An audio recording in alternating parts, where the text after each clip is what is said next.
Maybe most of you have already seen the new post from the content creator who recently bashed Josh Cullen for his win at the Wish Music Awards. Well, he admitted that it was all for engagement and that he never really intended to hurt anyone or create conflict, especially with Josh Cullen. He said this on his YouTube account last night.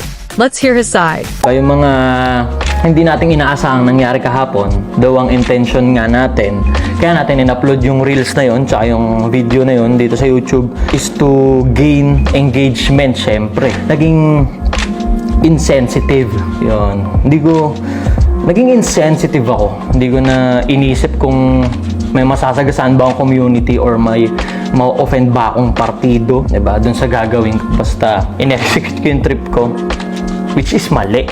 So sa na-offend ko na community ng supporters ng SB19 or ni Josh Cullen in particular, humingi ako ng tawad syempre dun sa very insensitive trippings ko kahapon. Thank you sa makakaintindi.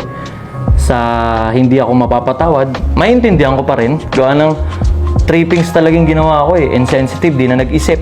Again, humingi ako ng tawad syempre sa community. Sa community niyo. Hindi ko alam yung tawag eh. Kay Josh Cullen, syempre. Dun sa naging trippings ko, dun sa naging statement ko kahapon. Yeah, sorry. Sorry, tol.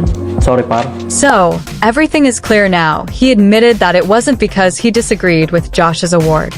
Instead, he just hopped on the hate train they saw on their feed.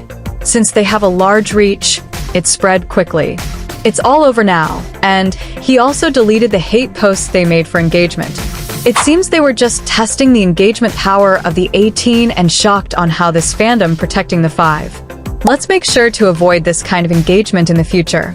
I'm so happy for Josh. At least the hate train regarding this issue is over.